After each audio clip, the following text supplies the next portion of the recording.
you're really thinking it's going to make a difference fighting in the system. Weekend Dad. Today is part 2 of the futility of the equal shared parenting movement. Watching the documentary from '83, the Child Support Crackdown Warrant for Arrest, yeah, over 40 years ago. And you know what smacked me right in the face? They were talking about the father's rights movement. The rights of the father to be involved with his children is totally ignored. And here's the kicker. The same arguments, the same frustrations, the same cries for fairness are the ones we're still screaming about today in 2025. I mean, think about it. Almost half a century's gone by. Billions of dollars have been thrown at the system. Laws have been written, rewritten, strengthened, and supposedly modernized. And yet fathers, men just like you and me, are still fighting the exact same battles, being reduced to nothing more than a paycheck. He is viewed as one thing, a money machine. Fighting to see their kids. The men I know in our organization here, which is Westchester, which is a suburban community, their life's goal was to get a good job, become responsible citizens, get a home, bring up a family, not to ever leave it. They wanted to be in a nest, just as any woman wants to be in a nest, and they feel badly kicked out of that nest. Being jailed, shamed, and financially destroyed. The court has threatened jail, calling Lippo's non-payment a blatant disregard of the law. Watching politicians clap themselves in the back for family values while quietly cashing in on the Title IV funding. The fathers in that 1983 documentary were literally saying the same words you hear in our podcast today. We want fairness. We want shared parenting. We want to be in our children's lives. Over 135 divorced men's groups have organized under the umbrella banner of the National Congress for Men. They legislate for enforcement of visitation rights and push for joint custody laws. Joint custody, when it is given to both parents, the going back into court to argue about joint custody violations, if there are any, return to court is 1/3 less than when one parent only has custody. And yet there's a constant argument that joint custody can only be worked if both parties can get along. Somebody asked you, if they were saying it back then and we're saying it now, what does that tell you? It tells you the system was never designed to fix this problem. It was designed to profit from it. Okay. And very, very often, well, your lawyer only hears the pong or the ping, depending on who he's talking to, you know? The judge, well, he's supposed to see the ping pong, but he may or may not, see, because every lawyer will tell you some judges are very tough and some are very lenient. Well, what does that mean? It means they have an idea of whose side or which cause they're in favor of, and they sort of go that way.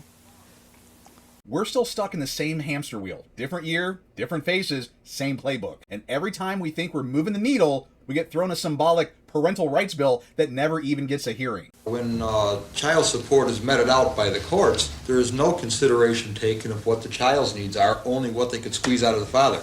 And here's a kicker for you dumb broads that want to go after the guy relentlessly in court. They'd say, I shall now dedicate the rest of my life to getting the so-and-so. I shall now make a shrine in my bedroom dedicated to my ex-husband, and I'll devote the rest of my life to taking him to court. Isn't that wonderful? When we were married, my husband was an excellent father. He was the best father that I ever saw.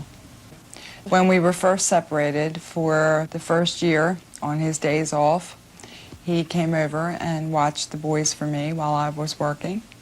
And on occasion, even had dinner ready when I came home. I mean, we got along fine, and, you know, he was coming around every week. He was seeing the boys. He was taking them, doing things with them.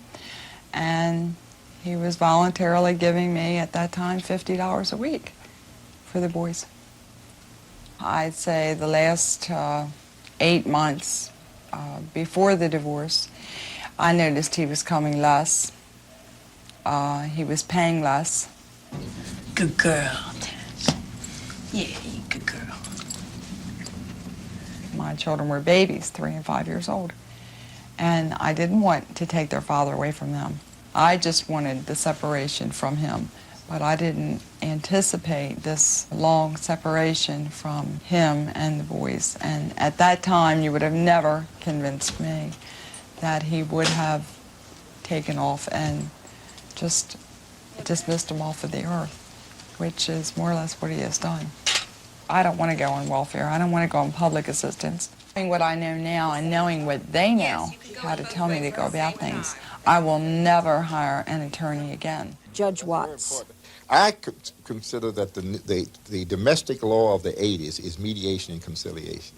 And we have a lot of lawyers and behavioral scientists are now coming into that field. If I was a young man, I'd go into that field. I think now people are recognizing the destructiveness of a divorce court. It's been described, I remember my favorite expression, a divorce court is a destructive arena for the escalation of anxieties, and that's exactly what it does. For a year after our separation, we did sole custody because we didn't know anything else. Yeah. And my ex-wife in no way attempted to thwart, deny, or frustrate visitation. And I can tell you the feeling of second-class status of a nothing of a parent for them when I was totally involved with my children, of picking them up on a Saturday morning and knowing that Saturday night or Sunday sometime I had to bring them back and I would not see them again. I was not involved in the decision of where they're going to school, what they're going to take in school, are they going to go into ice skating this year, is my daughter going to be a cheerleader this year, but all that stuff. I mean, it got to the point I used to pick them up on a Saturday, and a couple times I brought them back in tears. And it wasn't it wasn't my ex-wife that did it. The system did it. It completely excluded me from any involvement, any decision-making, any importance in my child's life. Problems that 2 decades ago would be settled by a well-informed uncle on the back porch and take an afternoon to solve now take 2 years of litigation and 2 appeals and cost over $40,000. Whereas we no longer leave ourselves in the hands of our family and our caring relatives, but we give it to strangers who have vested interest in their own financial gain to achieve.